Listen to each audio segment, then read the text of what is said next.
Hello and welcome to everyone to the 18th episode of Deep Point with GillyCricket. Sorry, I got a little late. Was coming back from work. Good to see a few of you waiting in the comments. A lot of people are already here. Chuchant's there, who's a regular viewer of shows on cricket.com. There's Subhash, again someone who's very regular on cricket.com. Chitransh Musalgaonkar's there. Kanan B is there. So I'll start taking questions, straight away, given that few of you are already there. Before I start, I just want to ask you to please like the video and share it with your friends who you think, or your family who you think are cricket fanatics. And needless to say, please just subscribe to the channel as well. Chuchan's here. I'll start with taking his question. He says, Giliba, yesterday you said we should not have double standards regarding bilateral wins, but I think Janta says bilateral win doesn't matter if you don't win ICC trophies. My point is, regardless of the fact that you win ICC trophies or you don't, bilateral wins count for something. Because if you start winning in bilaterals, you know that your team's in good shape, and you could do anything and everything in bilaterals or between World Cups. But sometimes, if luck is not favoring you, you may not be able to win in the ICC tournament. So there's that. What I mean is that it is important. Like, we shouldn't really discount bilateral wins just because team hasn't won in the ICC trophy. Because India did not win the ICC World Cup in 2019, people think that the team didn't really do anything. But in reality, for the very first time, India won an ODI series in South Africa. India won it 2-1, 5-1. India won an ODI series in Australia. India had the best win-loss to ratio. India were winning 3 games for every one ODI that they lost, which was the best ratio for any team from the beginning of 2016 to the end of 2019 World Cup. It's even better than England's, but that's what I'm saying. We shouldn't really be, looking down upon bilateral wins, because when you don't win bilateral wins, or when you don't win the Asia Cups, then you realize that it is also important to play well in these tournaments to win. It's not that these wins or tournaments are served on a platter. So there's that. Chitransh Musalgaonkar is asking, do you think India lacks death bowling option in the absence of Bumrah, and who should come in if Bumrah is unavailable in World Cup 23? I think the good thing is someone like Mohammad Siraj is stepping up. So there's that. There's that. I think India should actually try him in T20s as well. There's Arshdeep, who's doing well in T20s. I don't think India are very confident of Arshdeep in ODIs, which is why they dropped him and they went back to Jaidev Unadkat. If Bumrah is unavailable in World Cup 23, who walks in, who should come in? I think it is too early to say that, because a few of other bowlers are injured. Right now, the 4 bowlers that India have are Shami, Siraj, Umran, and Shardul. There's a possibility that India may not add a pacer, and India might just go in with these 4. But if India do want to add one pacer, I'd like it to be Prasidh Krishna. Or if India want variety, they could look at Khalil Ahmed, they could look at Jaydev Unadkat, they could look at Mohsin Khan. A lot depends upon who's bowling well at that point of time, to be very honest. I think it's too early to give one name and say, oh yeah, this player should definitely be there. Sam Curran or Chris Wokes, who should be number 8 for England? I personally think that Chris Wokes good enough to bat at number 7. Whether England want to have Sam Curran or Chris Wokes or one of them, I think it depends upon what is the makeup of the bowling overall. If you have someone like a Reece Topley, then England may not play Sam Curran. It all depends upon who's playing and what the conditions are. I think if there's enough movement, if there's enough new ball help, probably Chris Wokes has a better case. But then Sam Curran, if it's a flat pitch and Sam Curran's bowling well at the death, maybe you can go for him, especially given how he bowled in Australia in the World T20. So there's that. And then Chris Wokes' records outside of England isn't great. So it's not as easy as a straightforward call. It really comes down to what the options are, like who are the other players or other members in the 11 that make the team. And similarly, I think if England want to look for a batter who they can promote like they did against Bangladesh in the ODI series, then it could be Sam Curran. But if they are looking at someone who they want to do well against pace at number 7, number 8, it could be someone like Chris Woakes. Very difficult to pick, I think. We'll have to wait some more time before the World Cup to see who could be that player.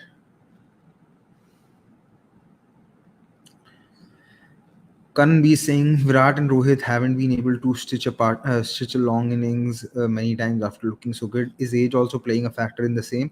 The lapse in concentration leading to an unnecessary shot. I think what uh, what is happening with Rohit Sharma is that he's looking to be extra aggressive in the first 10 overs, trying to break the game, and that's that in pursuit of that, sometimes he's getting out after giving good starts, and he's not been able to get those big scores that we associate with him.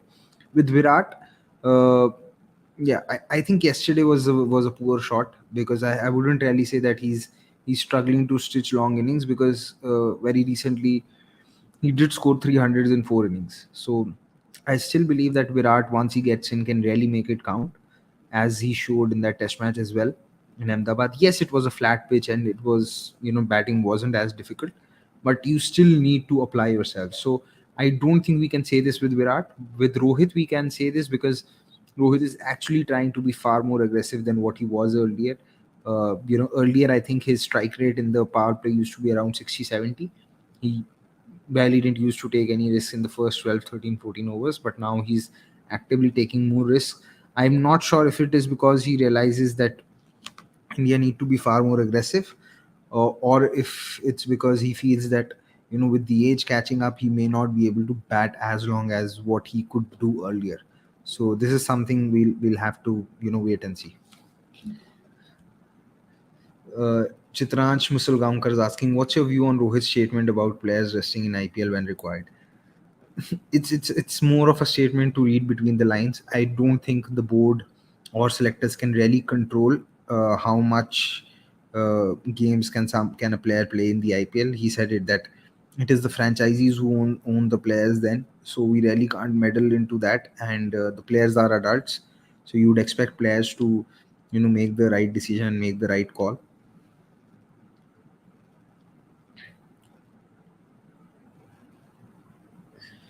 Do you think India's biggest problem will not be having a left-hander to counter leg spin plus? I think instead of plus leg spin, he means left arm spin. Jadeja handicap against spin and Akshar won't start. It is an issue. It is an issue, which is why I think once Shreyas and Rishabh Pant were unavailable, India wanted to back Surya Kumar Yadav so that he can take on spin, which is why I don't think that the call to back someone like Surya Kumar Yadav is as bad as what people are making out to be in hindsight. I don't think anyone could have predicted I don't think anyone could have predicted someone like Surya Kumar Yadav having three ducks in a row. I mean, I've really not seen any batter be that bad. In fact, I've not seen the worst of tailenders get three golden ducks in a row. So uh, it is a problem, and I think the team management is trying to address it, which is why they wanted to have Surya Kumar Yadav in the 11. So far, it's not worked out yet, but we'll have to see how it goes in the future.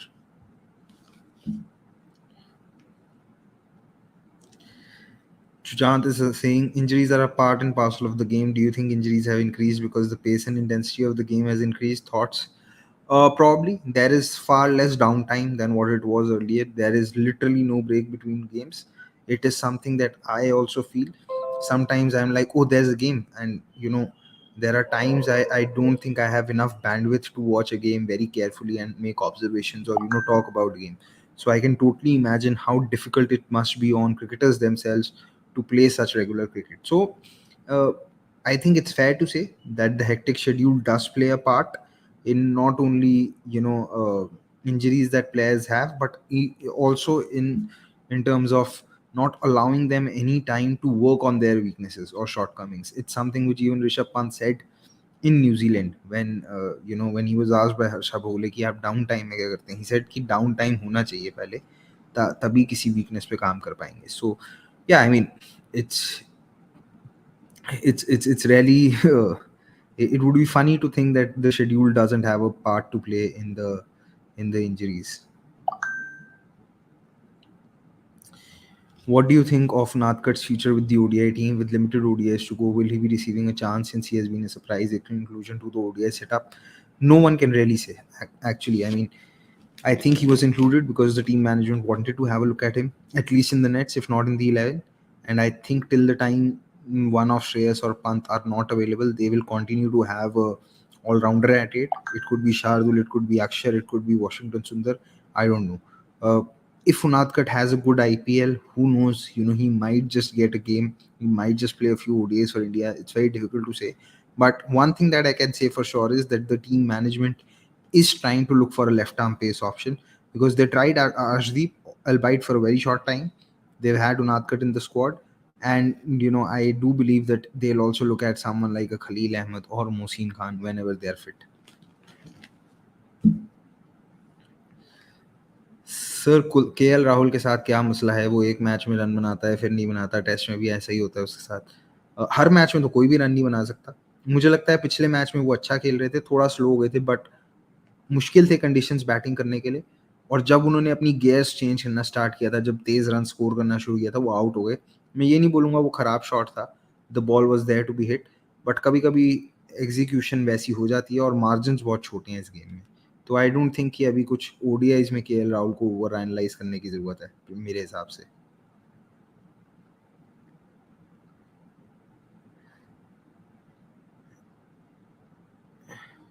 Paji, do you think our players practicing with people throwing the ball at them with slingers instead of actual bowling is the reason we are weak against swing seam?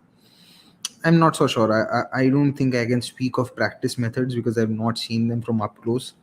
Uh, I really can't say this. I do think that what has changed in terms of spin bowling is that spinners have become more quicker and more faster, which has probably ensured that batters are not able to use their feet to come down against spin as much as they could have, and there's a need to have more shots square of the wicket, the sweep, the cuts, the reverse sweep, and I think that is where Indian batters lack a little bit. They really don't play the sweep as often as they can, or as often as they could, rather. Sorry.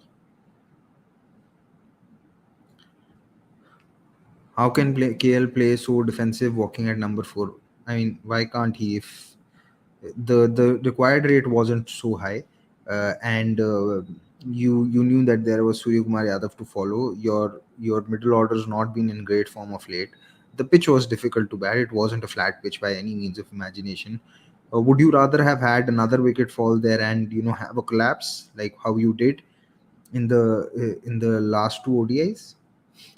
I mean, you can't really blame someone to be playing the situation. And I think that KL Rahul played the situation and then he started shifting his gears.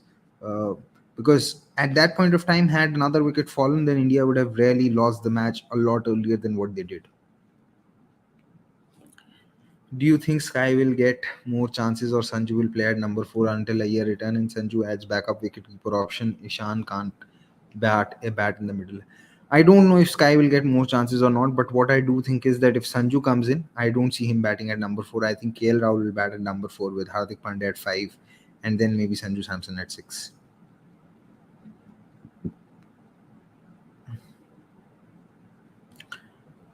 You Shaunak says you say importance about of bilaterals, but in World Cup 2021, Oz lost all series throughout the year, even lost to Bangladesh and won World Cup in ICC events. It's all about handling pressure on big days. Shaunak, with all due respect, I think you've probably taken the worst example possible. Uh, One in T20s, in T20 bilaterals, teams also do not play their first 11s, which was the case with Australia. Uh, and those five T20I series had happened in a stretch of I think 1 year, and not they weren't five consecutive series, in the sense they weren't playing T20s regularly. Losing in Bangladesh really doesn't say anything about any team or Australia in particular, because those pitches are the kind where they're not suitable for T20s. You can't really say a team is a bad T20 team just because they've lost on pitches in Bangladesh where 120 is the par total. Bangladesh had beaten New Zealand and Bangladesh had beaten New Zealand and Australia both in Bangladesh, but in the end they lost the first game to Scotland in the qualifiers. So and even their match against Oman was close as well. So I don't think on the basis of those series you can make any conclusion. And lastly, we all know how toss influence that World Cup was. I mean, you just had to win the toss and win the game. Win the toss, choose to bowl, and win the game. So I'm not denying that it's about handling pressure. Yes, you need to handle pressure, but to say that the cricket that the cricket that you play in the lead up to the tournaments doesn't count for anything, I don't think it's fair, because you would never know what's your team is, or what is your final 11, or what your final squad is, what are your weaknesses, or what are the areas you have to work on without playing any bilaterals. How would you prepare? It's like saying that you should straight away just give entrance exams and not give any mock exams in the lead up to that entrance exam, or not, not have any exams in between. How would you know what area is where you're lacking? So bilateral cricket is something that you have to play.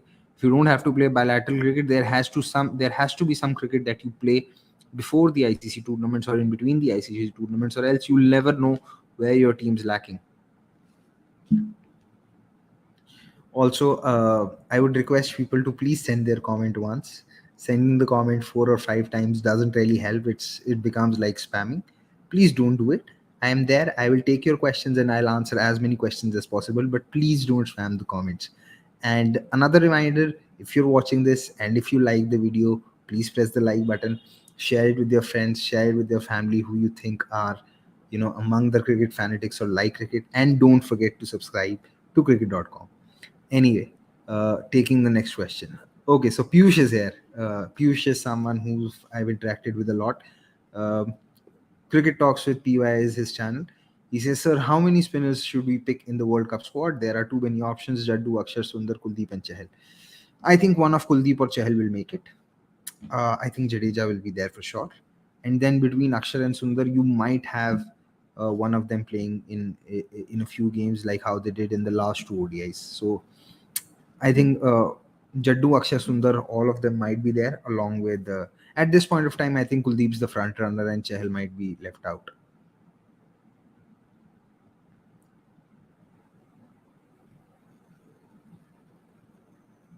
Sahil Nagde is asking, Punjab for overseas, Besto will be out. Will they pick Raza?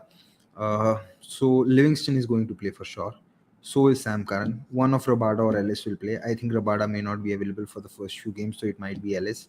Now, who their fourth foreigner is could really depend upon what positions are they looking to fill.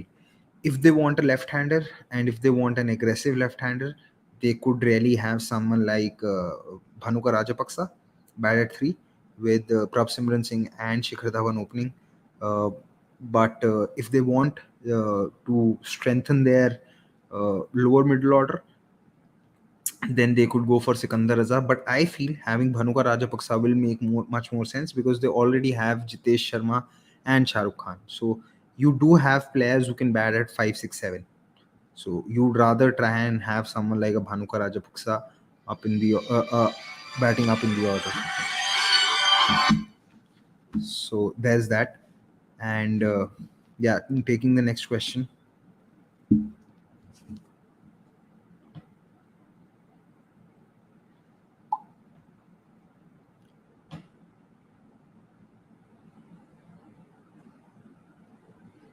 Nitish Singh says Bhuvi should play in the WTC final if he does well in the IPL in terms of fitness, and I think he should be the backup bowler in the ODI World Cup. Uh, Playing well in the IPL and bowling 4 overs is far, far different from bowling 17, 18 overs in a day. I don't think Bhuvi's fitness allows for it. If I'm let me just check when was the last time Bhuvneshwar Kumar played a first class game. I think it's been 4 years or 5 years since he played a first class game. So just having a look. Just wait there, Nitish.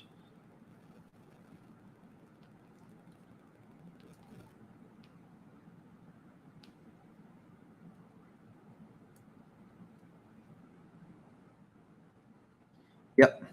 So Bhuvneshwar Kumar hasn't played a first class game since the test match in Johannesburg in 2018. So it's been 5 years since he's played a first class game. I don't think he's playing the World Test Championship final come what may. And I think he should be the backup bowler in ODI World Cup. Here's the thing, he's been flat even in T20s when there has been no movement on offer because his pace is down as well. So I don't think so. I think he'll have to work really, really hard on his fitness and his bowling to be in contention, even to be in the backup of the ODI World Cup.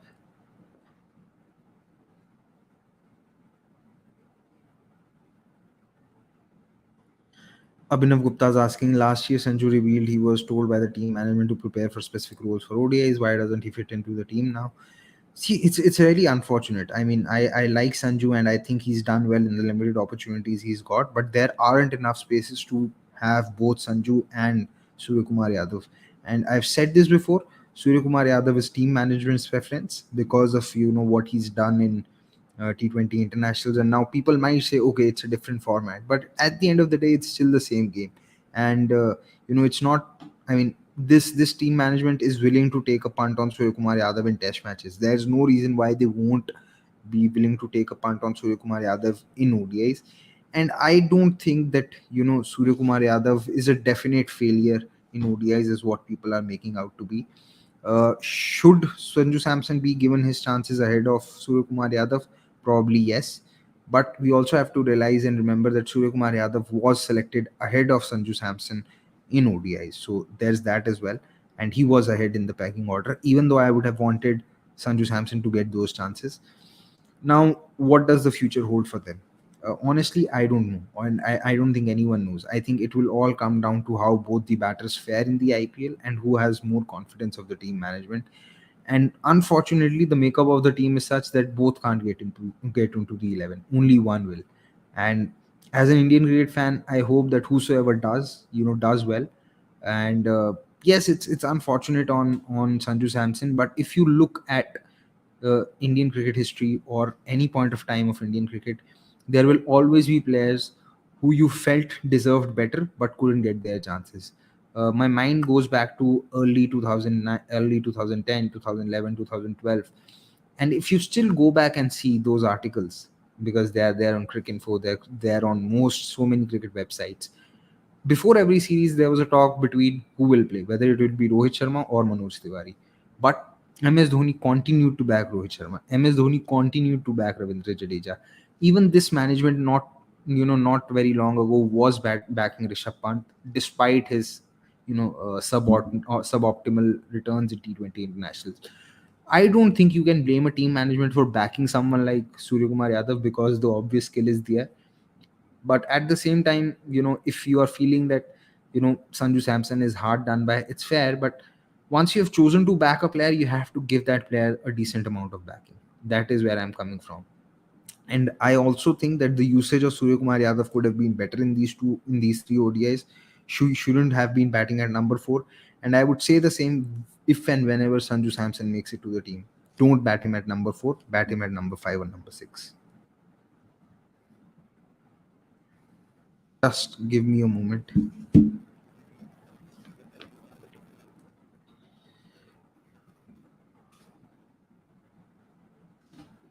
Nitish Singh says, do you think Ishan Kishan should play in the middle order at number 4 as he is lefty plus keeping option and he did well against South Africa in the home series? He plays spin well, but then he did too badly against New Zealand at home. Uh, Against New Zealand at home, both in the T20s and in ODIs. I think Ishan Kishan, before he gets into the ODI team once again or the ODI 11 once again, he really, really needs to work on his strike rotation. His dot ball percentage in ODIs is more than 50% right now, and that is too high. So that is something that he needs to address before he gets into the 11.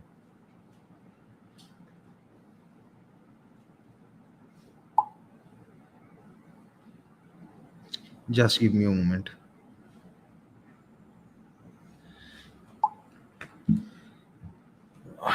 Who do you think is the greatest captain of the IPL, irrespective of the success?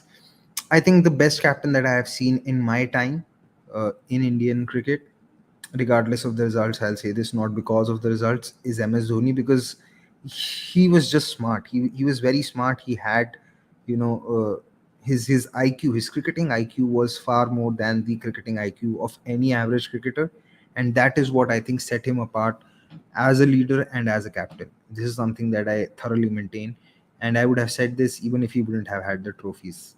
I've never, those who have been regular viewers of the show or have seen me talk about cricket or have followed me on Twitter or on Instagram know that I've never rated captaincy on the basis of results. But I rate MS Dhoni's captaincy just because I feel he's been very, very smart. He's been smarter than the average cricketer out there, and his cricketing IQ speaks for himself. You just need to look at him talk in those post-match presentations to explain the process that he talks about, and go on and break down things in such a simple manner that you can understand why he's been such a successful skipper.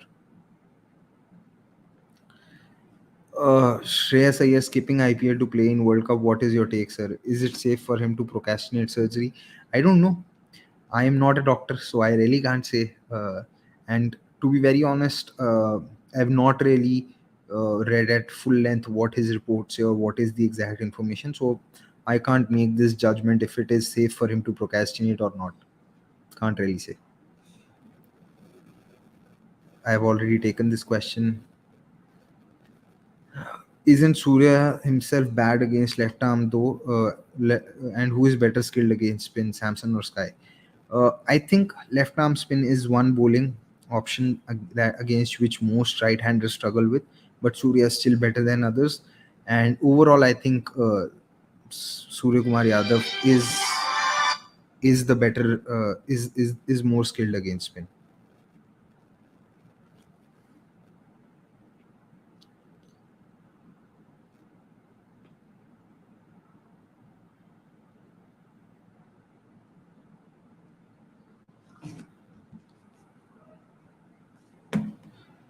This is a good question. Chitransh Musulgaonkar is asking why so much emphasis on IPL performances, so much so that it is used to select players in ODI format. Don't you think this is harsh for players playing in the Vijay Hazare Trophy?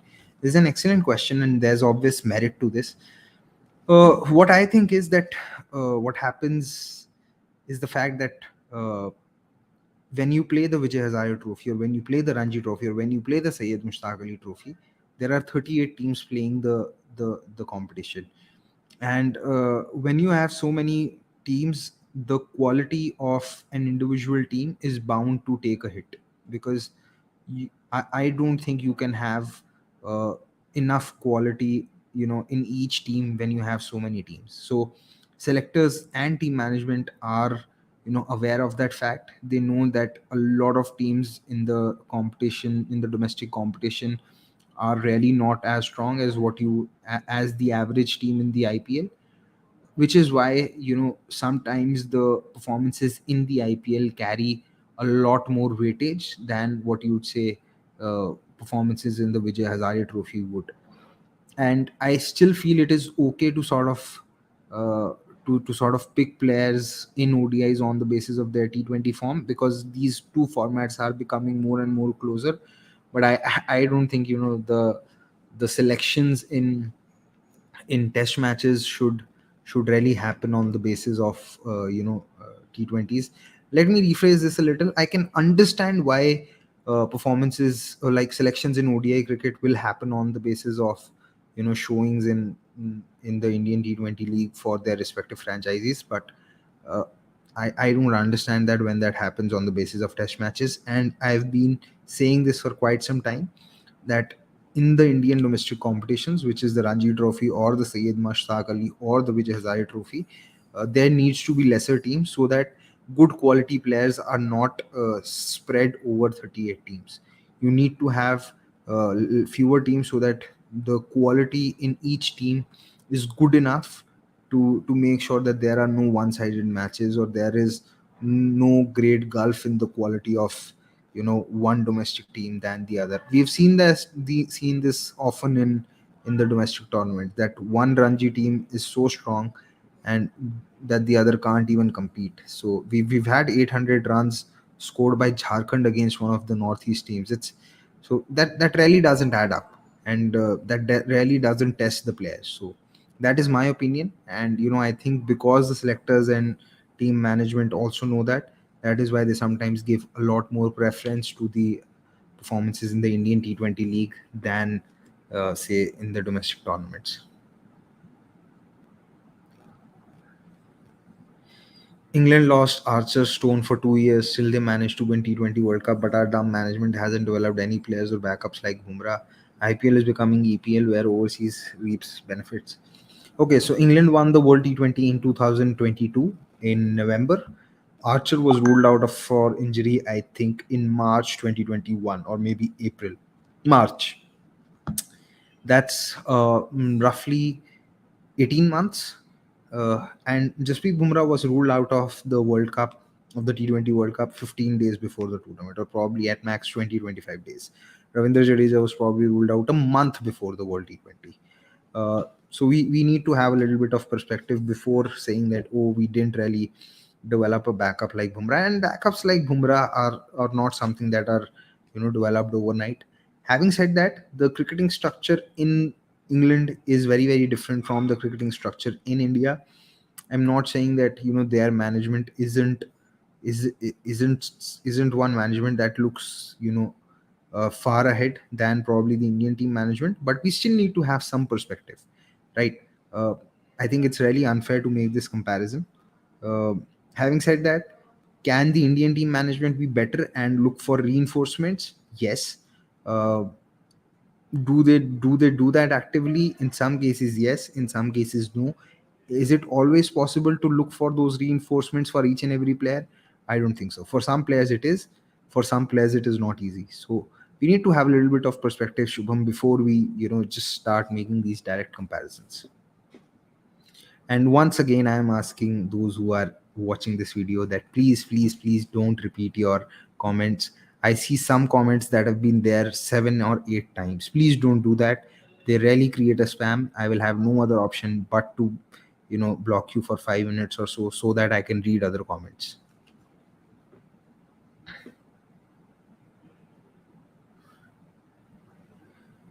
Bharat Kotwani saying, okay, I agree with your KL playing situation. What about Jadeja scoring 18 of 33 balls? It was a very poor innings.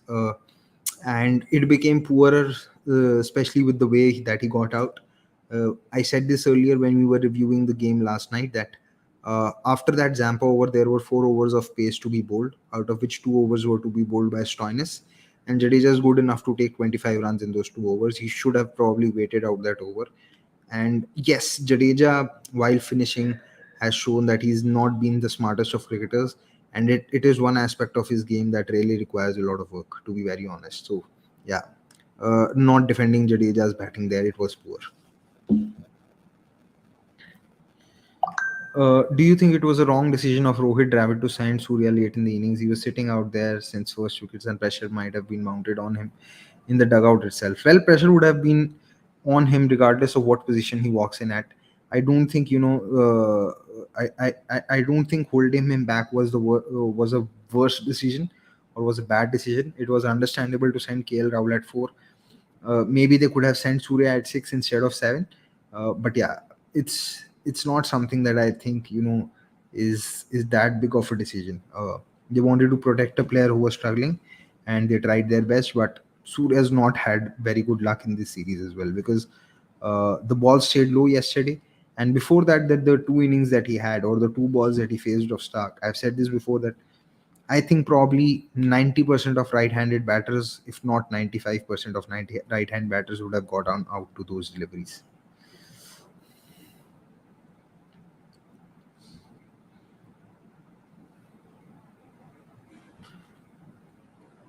MV25 says, Sir, I think Team India should send Jadeja at number 4 as he lacks game awareness playing down the order. KL at 5, Hardik, Washi, Akshar at 6, 7, 8. Washi should be another all-rounder uh, in place of Sky if he fails. Okay. Okay. Don't you think that those are too many spin bowling options?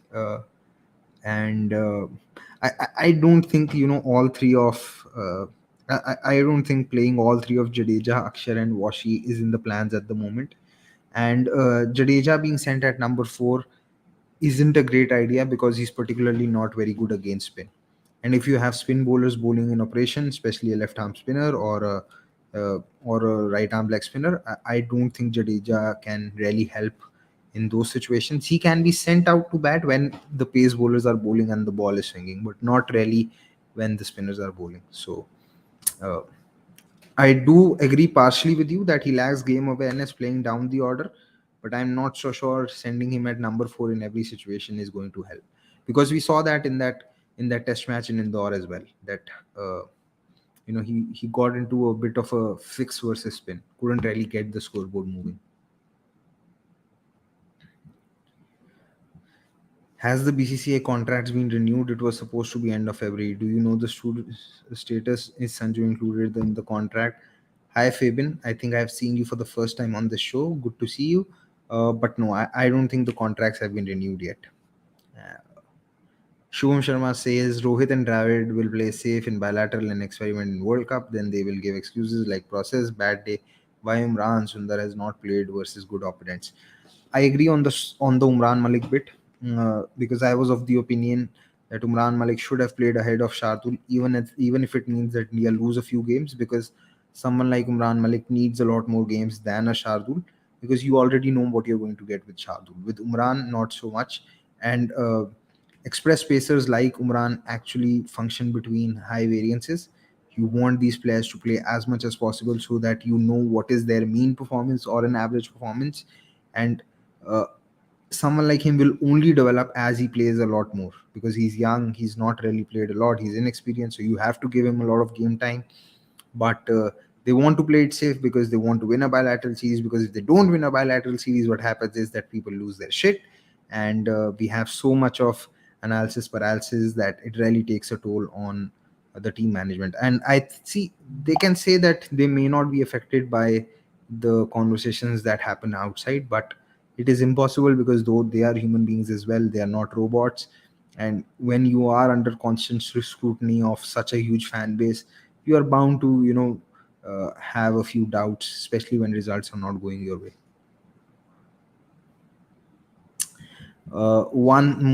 A reminder once again, please don't forget to like this video, share it with your friends and family, those who you think are cricket fanatics, and do subscribe to cricket.com. There's a lot more content in store for you. Tomorrow we'll be doing the watch along for the semi-final of the WPL, or the Women's T20 League, and then we will start building up towards the IPL from Saturday onwards. That is there. Sunday we'll have the watch along once again, and then with the next 4 days will be about the Indian T20 League, and Friday onwards we'll have the watch alongs once again. So please, do subscribe to cricket.com for a lot more cricket content. Cricket talks with PY. Whom do you think MI can go for Bumrah's replacement? Without Bumrah, what is MI's bowling composition? I think MI should be smart and look to invest in someone like Ishan Porel. He was unsold at the auction. I think he's a good prospect. MI can go after him, and then they can look to retain him and release some other player who hasn't done well. Without Bumrah, what is the MI bowling composition? I think with or without Bumrah, regardless, they had to play two overseas seamers, because they really didn't have a good backup Indian seamer or a good second Indian seamer. So that becomes even more important. I think Jai Richardson might also be out, so they'll have to start with Jofra and Berendoff. That locks up their two overseas positions. I think one of the remaining two would go to Tim David, which leaves you with one position between Cameron Green, Stubbs, and Brevis. I feel that someone like Stubbs would be better utilized, given that Rohit and Nishan Kishan would be batting at the top, with Tilak at three, Suryakumar Yadav at five, Tim David at six. So I think for a number five position, or for a number six position, Stubbs is a better pick than Cameron Green. But my feeling is that Mumbai will play Cameron Green instead of Christian Stubbs, and at number seven they'll probably have someone like Ramandeep or Ritik Shokeen. Then the two pacers in Jofra and Berendoff. I think Kumar Kartikeya will play. and who their 11th player would be will depend upon the pitch, whether it is someone like Arshad Khan or Ritik Shokeen or any other bowler that they have, because they do have some interesting picks. There is this spinner from Ludhiana who's not really played or not. I'm forgetting his name. So they do have some picks. I think that this might be the season where we might see someone like Arjun Tendulkar get a go and play for Mumbai Indians finally. So there's that. So we'll have to see. Satish Kumar, would you rather have Ben Stokes bat as an opener and drop Conway, or play both and Ben in the middle order? I won't drop Conway because Conway is a very important player of spin bowling as well, and he's a very important player in terms of uh, playing pace. And I think uh, when it comes to playing pace, the two best batters in that lineup are Conway and Ruturaj. What I might do is I'll probably have Conway at three. I would not really drop him in the middle order and might have Stokes to open. I like the idea of Stokes opening.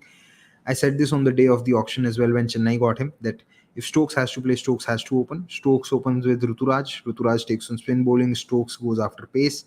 One down, you have probably someone like Devon Conway, who's the most complete batter in that lineup. This means that because I think Tikshana will play for sure. That means you have three overseas slots logged in. This means that one of Moin Ali, Pretorius, or Patirana will play, and I think that will just come down to on where they are playing. If they are playing on a flat pitch and if they do need some bowling reinforcement, they'll probably play Pretorius. If they are playing on slow pitches, say if they are playing in Chennai, then they might have Moin Ali because of his bowling.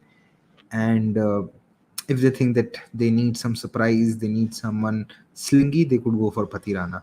There's also Jamison's now ruled out, so there's Magala who did decently in that SA20, but I'm not sure if and when he'll get games. But yeah, I am on board of the idea of Ben Stokes opening 100%. Which teams do you think can win a T20 World Cup in Bangladesh on those 110 par decks, as even Bangladesh seems invincible in Mirpur? Interesting. Very interesting. Bangladesh.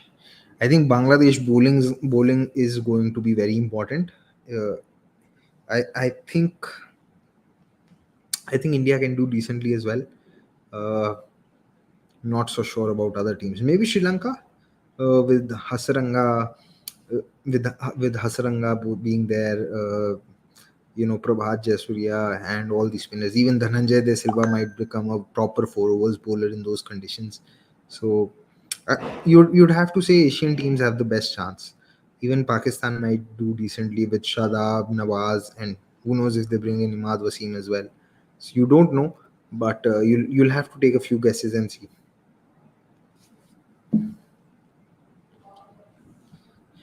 In fact, by the way, even Australia with Zampa and Agar, because now their batting against spin has improved, can challenge them. Kanishk Agarwal is saying, Gurkirat Bhaiya, which college are you from and what are your income sources, if we can know? Not knowing my income sources for sure. I have done my engineering from University of Delhi. There's only one engineering college that was a part of University of Delhi. You guys can take that trivia and search it up.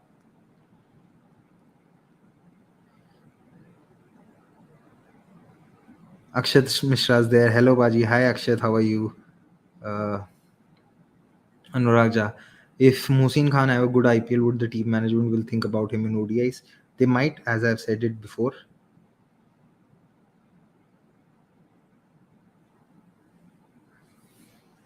Akshat Mishra says, gotta be interesting how would KKR find replacement as a batter and a captain. Can't see how they would find it considering lack of Indian batters in the squad already. Uh, See, those who watch cricket.com and their videos regularly would know that I am famous for repeating one line quite often, which is that T20 cricket is a fickle format and anything can happen in T20s. While that is true, I still believe that it would take some kind of a miraculous performance to save KKR from finishing last in the upcoming league. because they've so poorly constructed their squad given where they're going to play their half of the home games, that it's really difficult for them to avoid the wooden spoon. Someone might have to perform out of their skins to ensure that KKR, you know, even have a mid-table finish. Okay, Surya's here. He's a good friend. Hello, Paji. Just tuned in. Not sure if it has been asked already, but what do you make of Sky as an entry point option only in ODIs? Could just give Hardik more time to if he bats higher up, maybe. I've addressed this. I think his position should be number six. Hardik should be batting ahead of him, and that should be the case even if you have Sanju Samson, because I think why the team preferred someone like Surya Kumar Yadav over Sanju Samson was that they wanted to have some impetus in the lower order. And I think if you want to do that, you would rather have a player batting at number six for that rather than asking him to arrest a collapse, which I feel is unfair. Why Indian team is always learning, hearing this since long time, continued in T20 World Cup. Now the question is, when will they start executing? Here's the thing, you never stop learning. You never stop learning, whether it is sport or life or any other art form. Learning is the key, and sometimes you might learn your lessons, but you tend to deviate from it. uh, and when you deviate from it, you remember that you need to do those learnings again. This is what nothing to do with sport. This happens in life as well. I'm sure a lot of you can relate with. So you can never stop learning. And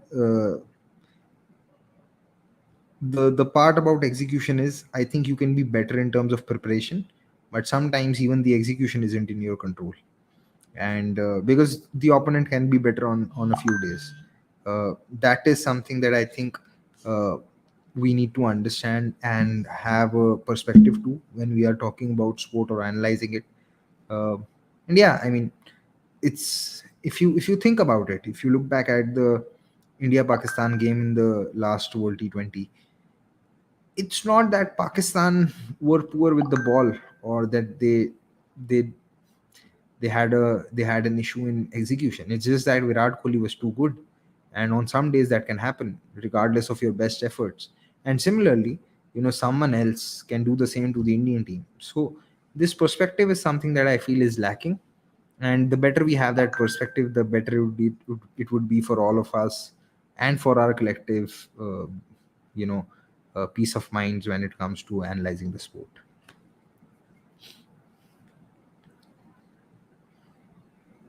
Why Samson, Tripathi, Venki Iyer, Rituraj Jagdishan, and many talents proving themselves in domestic circuit, not backing up like Sky by the management? Because Sky proved himself in international cricket. It might be a different format, but if you were personally to ask me, uh, I mean, there's only one cricketer who I feel can contest in that spot.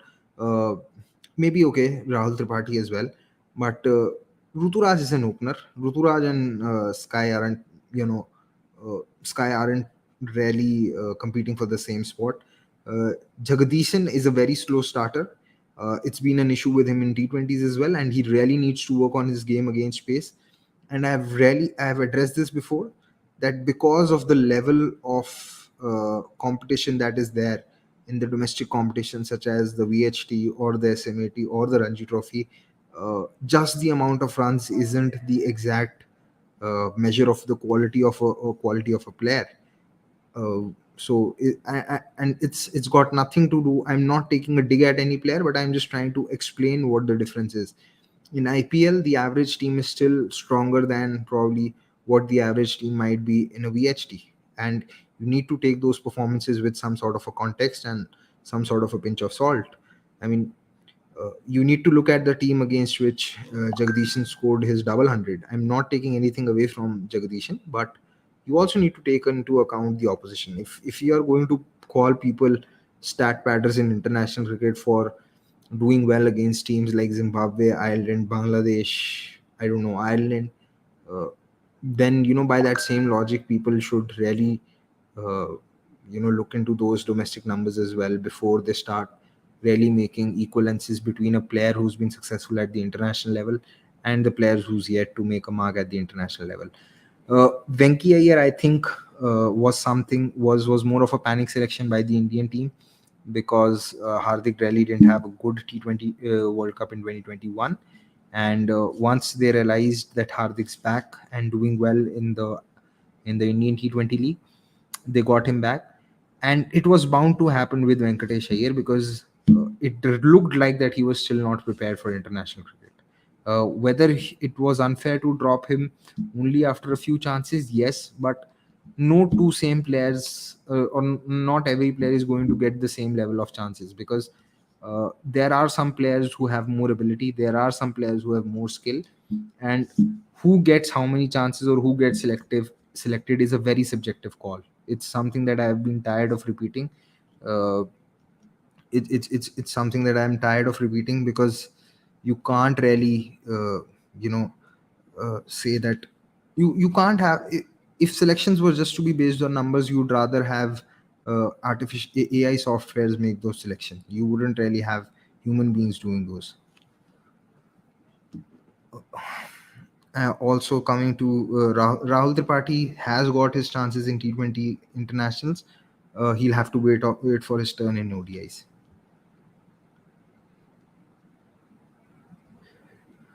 I don't know. This is something a lot of people are asking. It could be Sunil Narayan. If they want to go for a domestic option, they could go for Mandeep Singh because he's led Punjab and has some experience of leading teams in the domestic circuit. But I really don't know who's the ideal fit.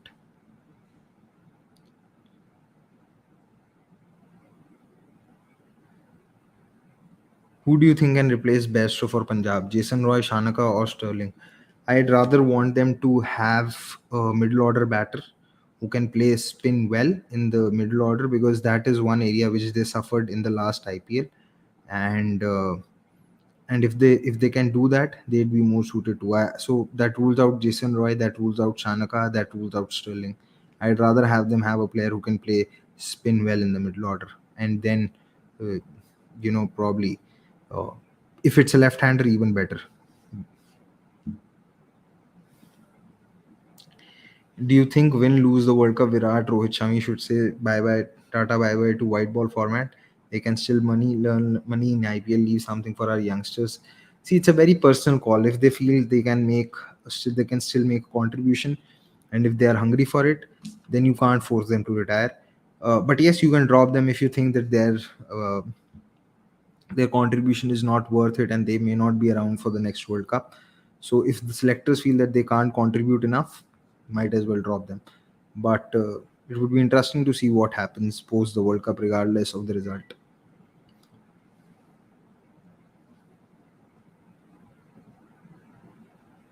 Shivam Sharma is saying, why are keepers like Akshay Wadkar and Upendra Yadav not picked in Pant's absence? They both average 50 plus in first class, are pretty good keepers. Thankfully, someone has mentioned them, and I've spoken about Akshay Wadkar, who's done well for Vidarbha. I don't know. I really don't know, and I don't know what the selectors are thinking as well, because there is no press conference. There's absolutely no press conference, so I can't do anything and can't say anything. I just hope that they get selected into the India A team, because Akshay Wadkar has not even made it to the India A team. I don't think Upendra Yadav as well. So hopefully both of them make it to the India A team, score runs, and then make it to the Indian team. Okay, last minutes. I have addressed this question.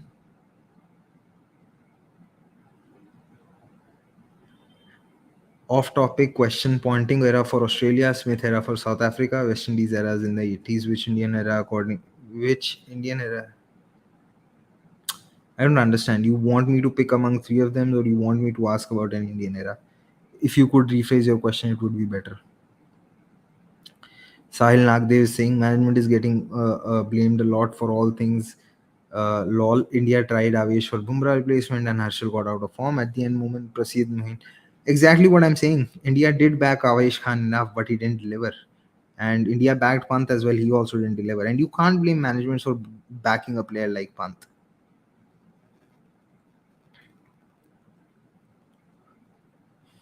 Do you think Rinku Singh should be tried in India's ODI setup? He averages 53 in list A and provides an LHB a middle order option. In place of who? That's what I want to know. But yeah, I would like him to get chances post the World Cup, if because I don't see him getting chances ahead in the World Cup or before the World Cup.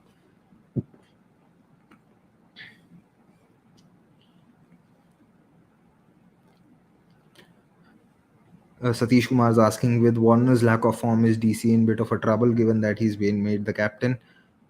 They are in a little bit of trouble regardless of his form, because I don't think they have good batters for number 5, 6, 7, and their bowling's a little light as well. Views on Shubman Gill in the series? Not surprised at all that he struggled when the ball was moving around, which also gives you context as to why KL Rahul was the first choice opener and Gill was not, because KL Rahul's better when the ball's moving around. And sometimes, like I said, we just blame management for everything far too much. And because it's KL Rahul, it's also easier to make him the punching bag, isn't it?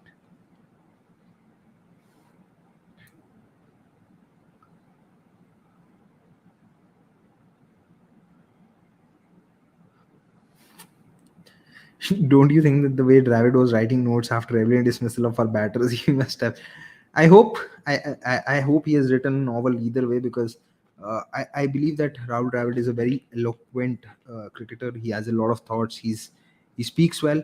I hope he writes well as well, because if he comes out with a book, I'd like to read it someday. Harsh Ayala, can you please send your comment once? The only reason I'm not taking this comment is because you sent it 6 times.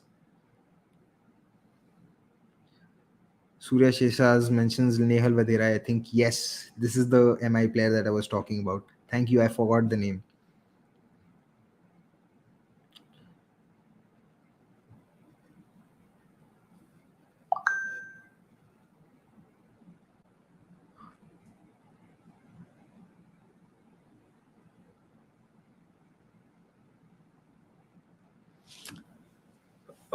Yes, but I think more than carry, English might just take up a spot of Manas Labuschagne, who's not really done well for Australia either in the ODIs that he's played. His strike rate's also below 85, so there's that possibility as well.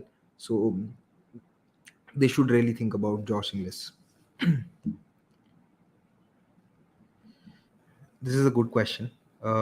Akshit's asking, Paji, what makes a good death bowler and why people like Deepak Chahar and other fail to be a good death bowler, and what's unique in Bumrah and Archer? I think what makes someone a good death bowler is the ability to not let the batter second guess the bowler. What makes Bumrah and Archer a good death bowler is, apart from Bumrah's action, I think because they are very deceptive. It is very difficult to pick or guess what they are going to bowl. Even Jofra's action is very smooth. It's not easier to pick his slower deliveries either. Bumrah, the dip that he gets on his Yorkers is something which is uh, very good. It's even unbelievable in some cases. And both of them have a very good bouncer either. I think to be a good death bowler, you need to have a lot of options, along with the smarts of which option to use when. Some bowlers don't have a lot of options, but they are still able to outthink the batters because they are better readers of the game. So I think you need to be a very good reader of the game as a bowler, and you have to be studying. You should be studying the batters. You should have studied the batters earlier on as well. That what are the shots that they can play, what are their areas of strength, and then have a few options that you can execute as and when required. And yeah, sometimes you also need a little bit of luck because death bowling is very high variance. Sure, Sushant, I'll be there. This time you'll probably take my case instead of Avnish's, but it's okay. Anshet is saying, hello, Baji, hi. Uh, Pranav Anand saying, about Hardik, I don't remember seeing him use his feet to come down the track to hit spoon much. Do you think always looking to reduce his success probability? Yes, he doesn't. It's been an issue with him when it comes to playing spin, and you're 100% correct that it reduces the probability relatively on a turning track. 100%. Even not on a turning track. If players like Zampa, Rashid Khan can turn the ball anyway on a flat pitch as well, and it reduces the relative success, the possibility of success. Is AB de Villiers the greatest batsman ever, irrespective of him not having any ICG trophies? Probably yes. Rohit Thakur saying, change captain now, Kohli again. I don't think it's going to change anything. when it comes to the team.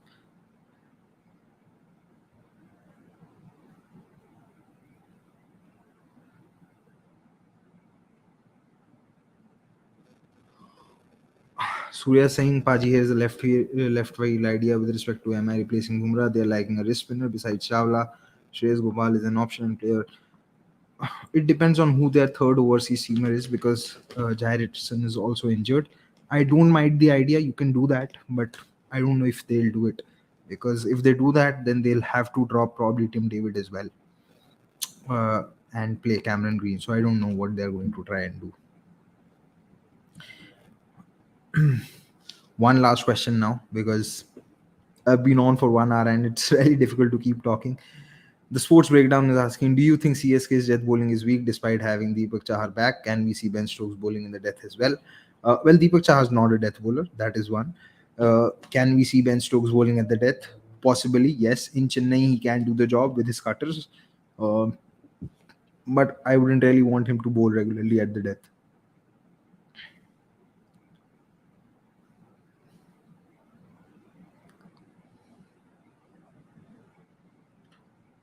Sports Breakdown is asking, which overseas player will be a bigger impact for KKR this year, Shakib or Vize, and the reason why.